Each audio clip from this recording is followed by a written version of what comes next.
yeah, welcome Keith and Tonya. I hope I'm going to say the last name. Salyer. Salyer. Mm-hmm. Salyer. Everybody says it's Salyer or whatever. Yeah.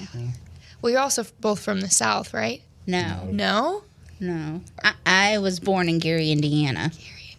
Okay, and I was born in Savannah, Georgia. so you're from the South. I'm from the South. And then did you just maybe pick up on his accent, or? Oh, no. No one thinks I have an accent. Oh. So, yeah, how does one meet each other if one's from Indiana and one's from Georgia? We worked at the same trucking company years ago. It was called KAT in Chesterton, Indiana. I worked in the payroll office, and he was a truck driver. Okay. And she hit on me all the time. Is that really how it worked? No, that's false. So, how did it happen then? It was just, I was his payroll clerk, and he would call in, and we just had conversations, and then we ended up, finally he came into the office, and we just started being friends, and it went from there. Yeah. How old were you both? Well, we're 7 years apart. I was 22. Yeah, and I And was he would've- 29. Yep. Okay. Yeah. So that was your first company you ever drove for? Or? No, that was my third major company I drove for. I drove for J.B. Hunt and Heartland Express back when they had the cab overs. Okay. So, yep. Yeah. KAT was a good company. They just went bankrupt. So. So yeah, why don't we back up and just talk a little bit about like so you grew up in Savannah, Georgia. Mm-hmm. Tell me a little bit about. Well, I don't know a whole lot about Savannah, Georgia. I think I was like maybe 4 or 5 years old when we moved. We moved to a little town called Maysville, North Carolina, and that's where I grew up at.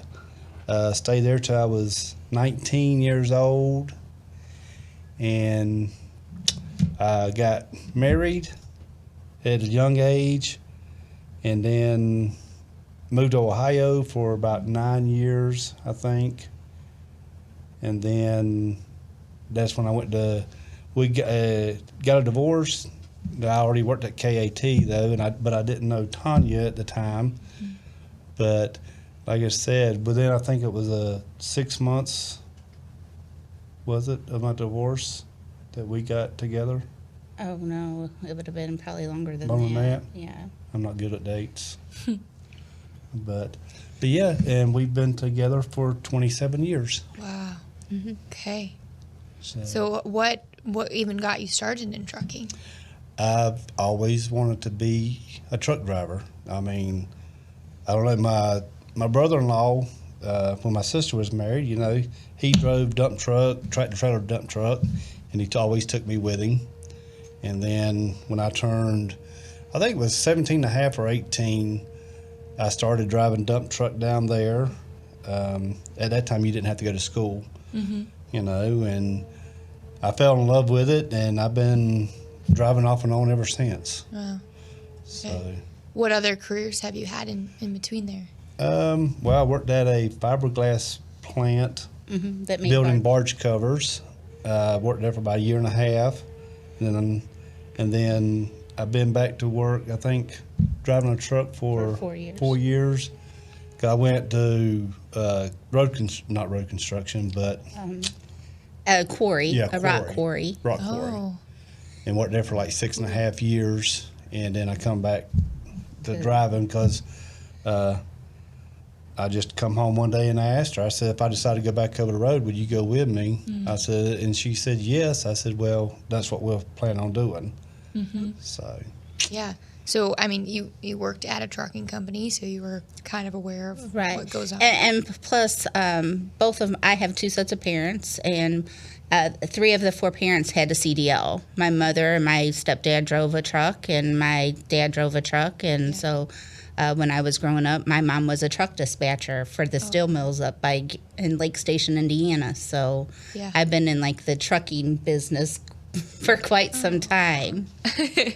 Yeah, when I first started a trucking company, I didn't want to like share that with people just because I had such a skewed connotation of it. But now I'm like, I just love talking about it. And so, yeah, growing up, like sharing with people, yeah, my, parents are all in the trucking industry. Like, was that something you were excited to talk about, or?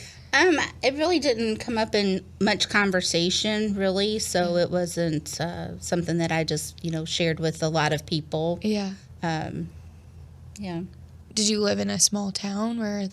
Well, like I said, I was born in Gary, Indiana, and I grew up in a town right next to it called Hobart, Indiana, up there by Lake Michigan. And, there was a lot of steel mills up in that area. And so, truck driving when I was growing up was a big, common industry for that location. So, yeah.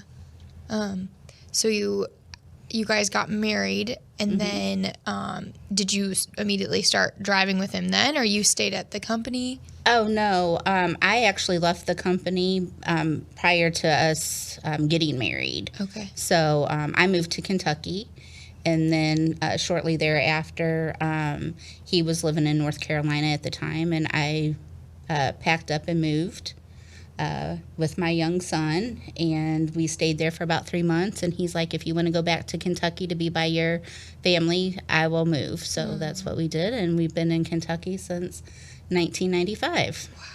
Okay, so you're still there. Mm-hmm. What town is that? We live close to Paducah, which is on the western part of Kentucky. We live in a little community called Possum Trot, Kentucky. Is it really called that? It really is. Yep. It really is. And when I go home, I will take a picture of the signs so you can see it. Why? That's just a little community. The city we live in is called Benton, but there's like little, segments, and that our segment is called Possum Trot. Okay. Mm-hmm.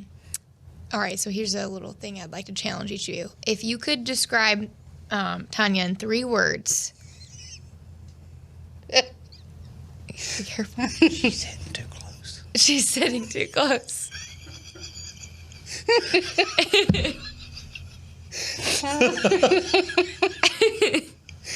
Well, I won't punch you in public.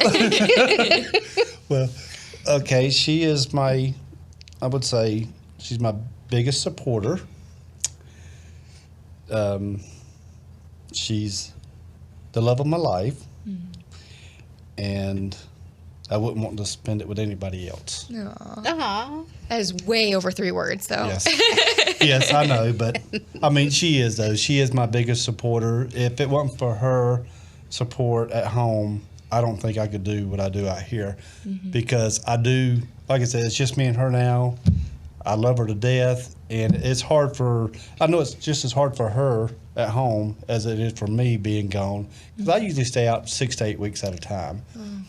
And, that's But why. that's his choice. I Yes. mean, it's different when we've been together for so long, and our kids are grown and have families of their own. Yeah. Now, if we had younger children at home, he probably wouldn't do it like that. Yeah. And so, but, we're empty nesters, and it just works for us. Yeah.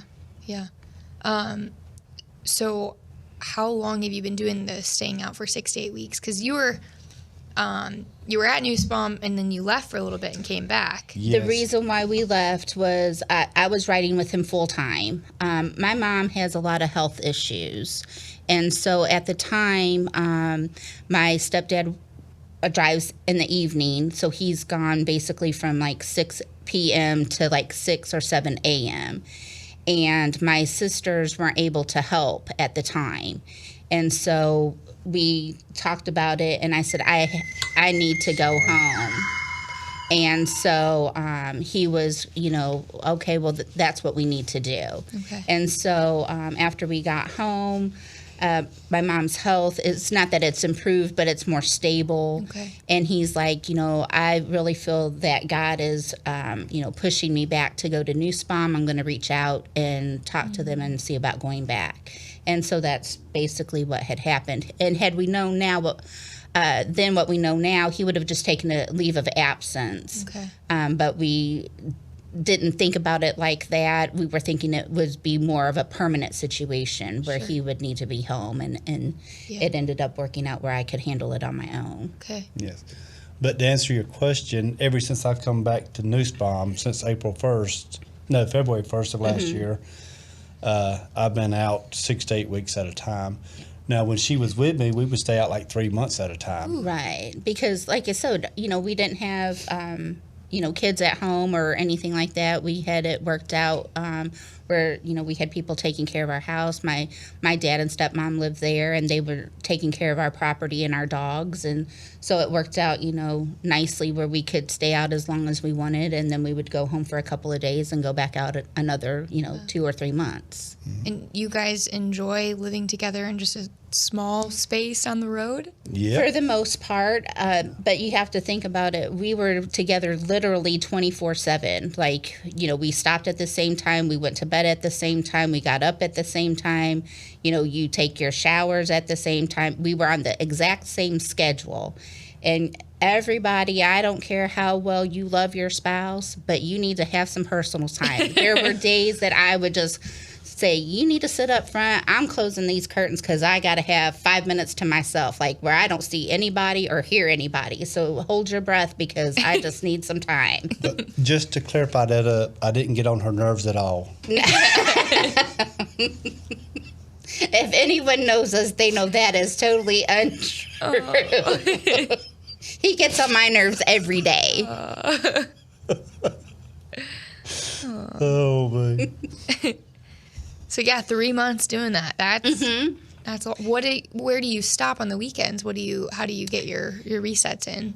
It just wherever we happened to be. That was kind of, there was some places that we would check off as we went. I'm like, oh, well, I really like that truck stop. If we get back in Idaho, I want to stop here, or So I had like a little list of things, and we just did what we could do as far as. Well, one weekend we was stopped at the Laramie, Wyoming truck stop, and we decided to walk 2 miles to a grocery store. Well, we had a little cart and everything, and we was pulling it behind us. Well, we got there, we done our shopping. About halfway back, it come a downpour of rain. So we both looked like drowned rats, But it was fun. I mean, it was, yeah. We were trying to do better. It's like, okay, you get out your little map quest or your, Google Maps, and it's like, okay, well, the Walmart is only, a mile down the road. How bad could that be? Trying to get some exercise in, Yeah. And and then we've had people that thought we needed help, and they would pull to the side of the road. Hey, do you need a ride? No, we're just going back to the truck. But yeah, it's been very interesting, And she was going to go to truck driving school. I had done I went through and had my physical done and everything checked out there, and I said, okay, so I said, I just want to go with you, and we'll just kind of see. Well, about 3 weeks in, we had gone to New York over the George Washington Bridge, and I said, absolutely not. This is not for me. I do not have the skill set or the patience for this job as my occupation. I said, I'll just sit here. I was so nervous that I had gripped the door handle. I had white knuckles. I couldn't even enjoy the scenery and take a picture because I was so nervous. Oh. It was awful. It was literally awful. But other than that, you haven't been so. I mean, you're not nervous when he's driving. Otherwise, no, his driving isn't what scares me. It's the other people around us that scares me. Yeah, there's just, especially when you're in bigger cities. I've said this before. As far as I'm concerned, Hartford, Connecticut has the worst drivers, and then Atlanta, Georgia is second. If people think Chicago is bad, they have no idea, because that's a dream compared to some of the places that.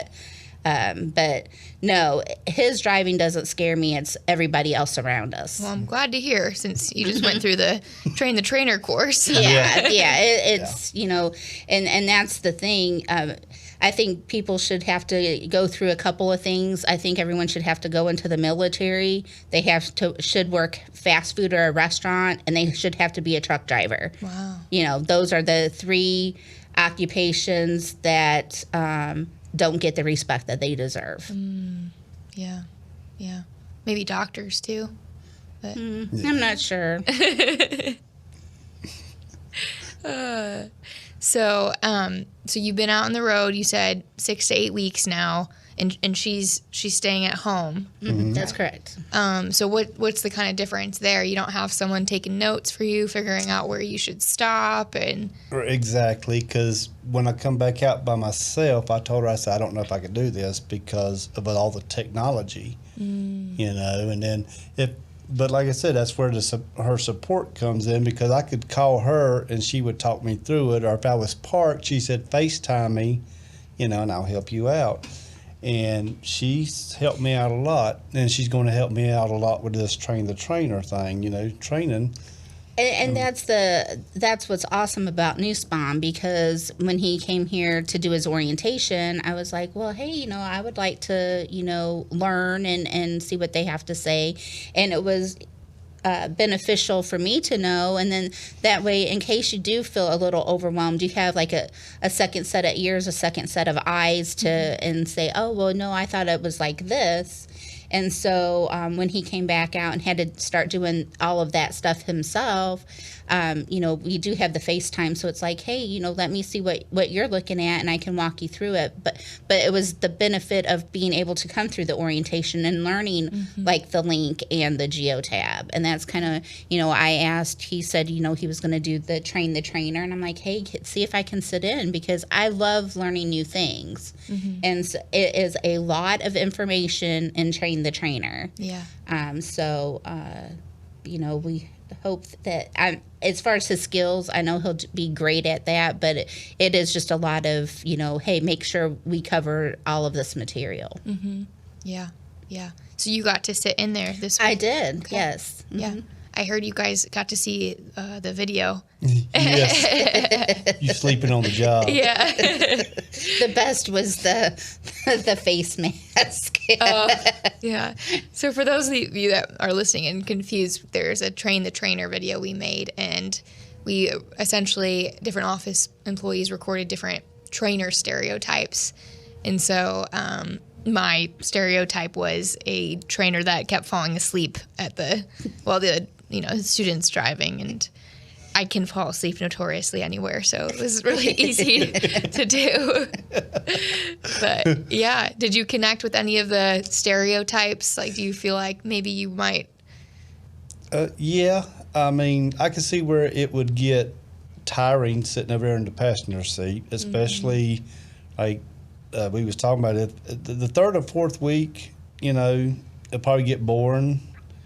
But the first couple of weeks, hopefully, you know, the student is excited and I'm excited because, like I said, this is not the first time that I've trained somebody, but it's the first time with Nussbaum, and they have a whole different way of training people. Yeah. And it's very extensive. It's not like, hey, they're going to ride with you for a week and then we're going to toss them out, you know, on the side of the road and they're going to, you know, do it from there. Yeah. It's just, like I said, it has a lot of information to try to, for the trainer to make sure that they cover all of that material.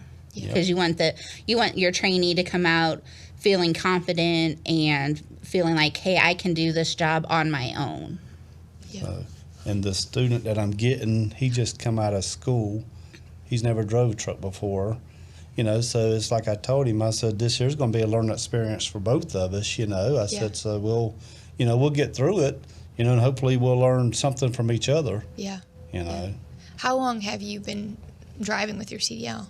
Almost 30 years. Okay, yeah. That's a good chunk of time. You know, there's nobody perfect out here. You know, we all make mistakes, you know, and to me, if you don't learn something every day out here, you might as well pack it up and go home, you know.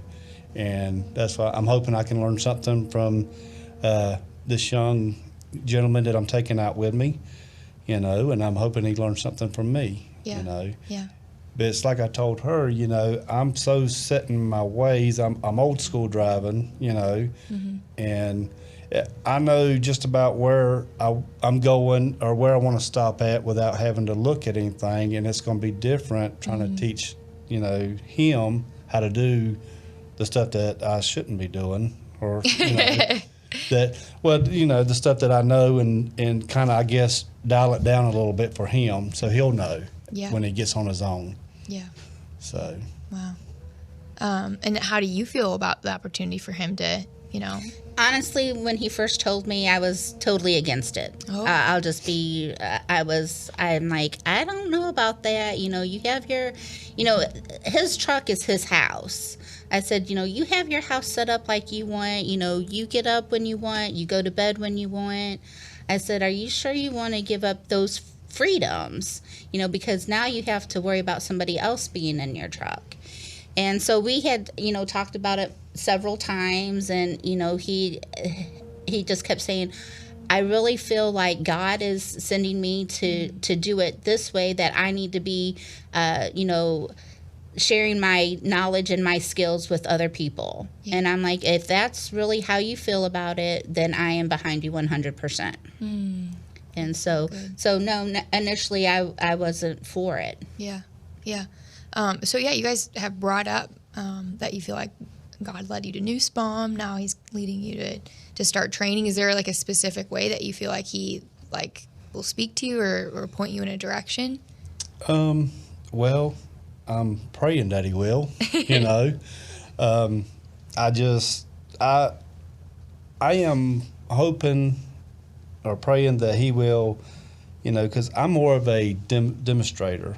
I can demonstrate what you should do. I have a hard time explaining what you should do, so with the good Lord's help, I'm hoping I can explain to, them how on what they should do.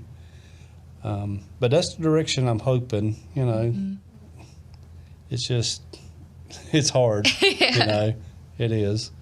Yeah, but luckily, with driving, a lot of it is, a hands-on thing where you are, you have to watch a little bit by what someone's doing and learn that way too. So, as long as you got a little bit of both. Right. So, this job here is mostly about common sense anyway, Yes, you have to pay attention to stuff, but like I said, you ain't got to be exactly book smart. You just have to have a lot of common sense out there. Pay attention to what you're doing. Let other people know what your intentions are and stuff, because everybody knows 90% of the people out there anymore are either on their phones texting, reading papers, or something like that going down the road. So I saw someone shaving the other day actually while they were driving. Wow. Yeah. So, it's kind of, even though you're behind the wheel, it's almost like driving is kind of like the second, there's always something more important than, I got to get my makeup on, or I got to shave so I can get to, it's like the driving part is almost like secondary instead of it being the primary focus. Yeah. Yeah. That's very true. So what are you excited about with training, and what are your kind of concerns? I am excited about showing or teaching some of my knowledge that I have to somebody that has never drove before in the industry. The young gentleman that I'm taking out, he is so excited. He said, I can't wait for Monday. Oh. And that kind of, because I am nervous, Yeah. And when he said that, it kind of made me excited that, hey, he's excited. So, and I am hoping that he can take something away from me that, that can help him down the road, and I'm hoping that he stays in this industry, for a long time. Yeah. But yeah, my concerns are, somebody new being behind the wheel and I'm sitting in that passenger seat. I don't have no control over the steering wheel or, nothing like that. And I guess everybody thinks that in the back of their mind, But as long as we can get through it safe through the day, you know, and with no major accidents or hopefully no accidents, Yeah. you know, I think it'll be a good day for both of us, Yeah. you know. Yeah. What is your favorite part about driving? Like what is just like, it's the best part? I guess I just like the open roads and going through the different states. You know, my favorite state is Montana. I love it out there. But all the scenery that you get to see, you know, the sunrises, the sunsets, I mean, it's just, it gets in your blood, you know. Yeah. It's just like I try to get out of driving and it just gets in your blood and you can't, I have to come back. Wow. Yeah, that's good. It's really good. So how did you even end up at Nussbaum? Well, How he started with Nussbaum, we were stuck on the side of the road waiting for a tow. Oh. And he was frustrated on his phone, and a Nussbaum ad came up. And within minutes, Caleb called him. yes. And so Keith spoke with him that day. I think for about an hour and a half. Yeah, didn't because we were sitting on the side of the road a long time. Yeah. And so he hung up with Caleb and said, you know, he's like, well, I need to talk to my wife and you know, we might have some more questions. So we ended up calling Caleb, I think the next day or. Well, I think that was, we talked to him on a Friday. We went and changed trucks out after we finally got there. And then we headed to Ohio because Caleb told us to go ahead and fill out. like the mini application or whatever. And so Keith did that, and That Monday morning, he Caleb was called us back. I think it was right at 7 o'clock that morning. And he said says, Keith, if you're wanting to come over, he said, you are qualified to come. And I asked him, I said, well, when can I come? And he said, whenever you want. I said, do you have a class Monday? And he says, yeah. I said, I'll be there Monday. Oh. So, So but we- I think that Monday he talked to us almost, 2 hours? because we had some questions, and he answered all of our questions, and he even gave us more information, and everything that Caleb said was the truth. Everything that he told us had come about, and so that was nice to not feel like you were being fed, you know, a story, and then you get over here and it's like, oh no, that's not really quite how it works. No, everything he told us was right on the money. Wow. And what I liked about Caleb is that he told me, he says, Keith, well, because first he, you know, was going on and on and on about Nussbaum and how great they are. I said, Caleb, I said, I tell you what, I said, if Nussbaum is as good as what you say they are, I says, that is going to be a wonderful company. And he told me, he says, Keith, he says, if there's anything when you go through orientation that is not what I said, he said, come get me and I will go into the orientation room and see what it's all about. And I mean, He stood behind his words 100%. yes, everything that Caleb told us, I mean, Nussbaum hasn't lied to us, you know, and that's unusual for a trucking company. You know, and Caleb, like she said, Caleb stood behind his word. He was right with us through the whole thing. I mean, Yeah. it was awesome. And the other thing was, you know, I had never heard of Nussbaum before. The first thing I did was I Googled it. Yeah. And the first thing that came up was it was a God-based company that is unheard of in this industry. And so I said, well, it sounds like that's where we need to go. Yeah. Yeah. Well, Caleb is the one that suggested that you guys would come on the terminal exchange.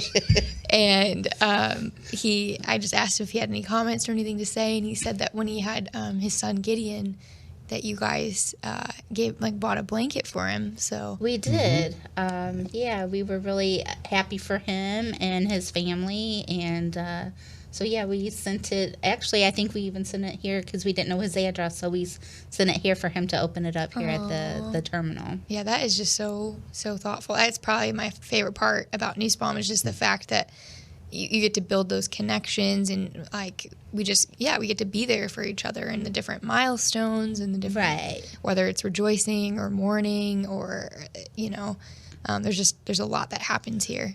Well, I mean, I've never been with a company, Sage, that you can rely on people here. I mean, you can pick up a phone call and say, "Hey, Mike Klein," or "Hey, Huey," and they don't mind answering your call and answering your questions and helping you out. I mean, I've never, ever been with a company like that. It's, you hear of like your work family, you're with your work family more than you are with your own personal family. And that is really true. And it's nice that people don't mind sharing their knowledge. It's not like, oh, I can't tell you because I don't want you to advance, or I don't want you to be better than me. It's like, hey, I don't mind sharing because I want you to be the best you can be. Yeah. That's another really cool part of Nussbaum is it's professional growth, and hopefully, we have a community where drivers can connect with each other and talk with each other. And one of the questions I was going to ask is, do you have your like best bros or your good friends at Nussbaum? Well, Mike Klein is one of them because he is the second person out on the road that we met when we first started here. Okay. Clark Reed was the first driver that accepted us. It was just a weird chain of events. What do you mean accepted us? Like, He greeted us. I mean, it wasn't like, He was one of the first drivers that we met. So you were driving and you ran in? No, we were here at the terminal, and he happened to be orientation. here. Okay. And so we met him, and then Mike Klein, and then another Wayne McPherson is one of Keith's. Love me some really, Wayne. He's my buddy. Really He's my good, buddy. Good buddies. So, and again, it's just about trying to help people and just be a good person. Yeah. And then I met some great people in this train the trainer class. I got a feeling that we're going to be close friends and help each other out. Yeah. Everybody swapped each other's phone numbers. It was a great group of guys. It really was. Even though everyone has the same occupation, it was so diverse, and just from what you could bring in, everybody's background is different. Yeah. Wow. That's awesome. Yeah, you said you got to meet Jimmy. Yes. I met Jimmy about a month ago up here in the driver's lounge. Okay. And he was kind of quiet at first, and I walked in and said, "Hi, Mr. Jimmy," and he looks at me and he says, "Please don't call me Mr." He said, "Just call me Jimmy." I said, "Oh, I said, well, that's just out of respect, but yeah, me and him hit it off good. I was telling Tonya about him when I met him. Yeah. I mean, he's awesome. Yeah, I appreciate you when you say Miss Sage, or I think you said Miss Tant. I think that's just so polite, and it's just so proper. And it's, some people don't like that. Yeah. It's like, why are you calling me that? Or, and he always explains, it's just a form of respect. Yeah. Yeah. Wow. Well, I think it's more of a Southern thing. I don't know. I mean, it is, because the Northern people don't say stuff like that. But, I mean, a lot of people say I have an accent, but I don't think I have an accent. Yeah, I think you do. I thought you did it, and I thought it wore off on her too. But I've been trying to teach her Southern for 27 years now. And it's not going to happen. Some of the things I say, she looks at me and says, "I don't know." Tell me a little bit about your lives outside of driving. What do you enjoy, and what do you do? Well, I enjoy golfing and fishing. And 2 years ago, we just bought a little house there in Possum Trot, like she said, about a mile from our parents. We bought 6.5 acres. Love it.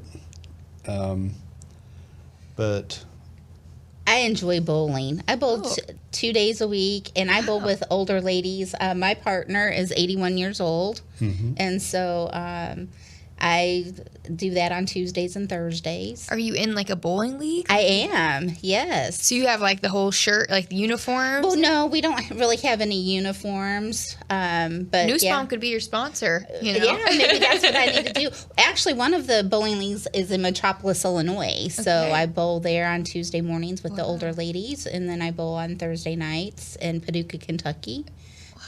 With that group there is more diverse. We have, quite a few younger people. But on that league, our oldest person is 94 that bowls. What? Yeah. And bowls good. Yeah. Yeah. It's crazy. Wow. Yeah, I've never heard someone say bowling as their like thing they love and do outside of work. Yeah, that's pretty much. I mean, and then see now it's getting ready to be mowing season, so I mow while he's gone. I mow about 5 acres. So yeah. Wow. So bowling and mowing will be about the extent of. Got to keep her busy. Yeah, yeah. What about when you're out on the road? You guys like listening to, or when you're mowing, like any books? Do you listen to audiobooks, podcasts, anything? He likes audiobooks. Okay. Like Louis L'Amour. Have you heard of it? Louis L'Amour, Really? yes. I like to listen to Gunsmoke, the old detective stories. Just Channel 148 on Sirius Radio. I love it. that? They just do the old, like 30-minute little skits. It's just like stories, books on tapes or whatever you want to call them. But yeah. I mean, that's all I listen to. It makes the day go by. Yeah. That's about. I listen to a little music, but most of it is Channel 148 on Sirius. Channel 148 on Sirius. Okay. Yeah. It's called the Old Classic Radio Station. Okay. And yeah, what about you? I don't really like books in general. I'm not really a big reader per se, but I like puzzles. I enjoy like word games and stuff like that. That's kind of like where I get my. That's kind of like my relaxation. Have you heard of Wordle? I have, and there's one called Wordy. It's similar. There's still like the 5 letters. And I actually had heard it on the radio, and I'm like, oh, what is that? So I looked it up, and they're like, oh, well, you should start off with this word. No, I start off the word plant when I start, because usually you get some, and then the next word I use a score if I don't get anything. So they're like, oh, you should use a do or something like that. And I'm like, oh no.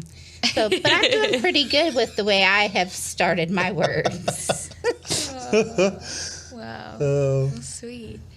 Well, I just wanted to say thank you to both of you for, one, I mean, the sacrifices that you make, 6 to 8 weeks out on the road, being at home, waiting to see him, or even joining him out on the road and helping him. I think it's just an absolute joy to have you guys. You're just so polite and kind, and we just really, really appreciate both of you. So. Oh, well, thank you. Thank you. Yeah. Appreciate it. Yeah. Well, we appreciate you asking us. We don't, we don't think we're anything special, so we were like, wow, this is exciting stuff. Yeah. Wait a minute. Oh, well, he always thinks he's special. Yeah. Is there anything else that you guys like to add? Any words of wisdom or? I think, just if you ever have questions, just ask. If you don't get, maybe the person you were hoping to talk to, call your next contact. Yeah. Everyone here is here to help you, so don't be afraid to ask. That's good. Yeah. All right. Well, thank you guys so much. Thank you, Sage. You've been listening to Terminal Exchange, the official podcast show of Nussbaum Transportation. Nussbaum is an industry leader in over-the-road freight transportation. For more information on Nussbaum's award-winning truckload services and top-paying driving careers, go to nussbaum.com or nussbaumjobs.com. Thanks for listening to this episode of Terminal Exchange. New episodes arrive every Tuesday, so be sure to subscribe to our show wherever you listen to podcasts and share a little love by writing us a review. Then, go deeper into each exchange or listen to previous episodes at our podcast page, terminalexchange.org.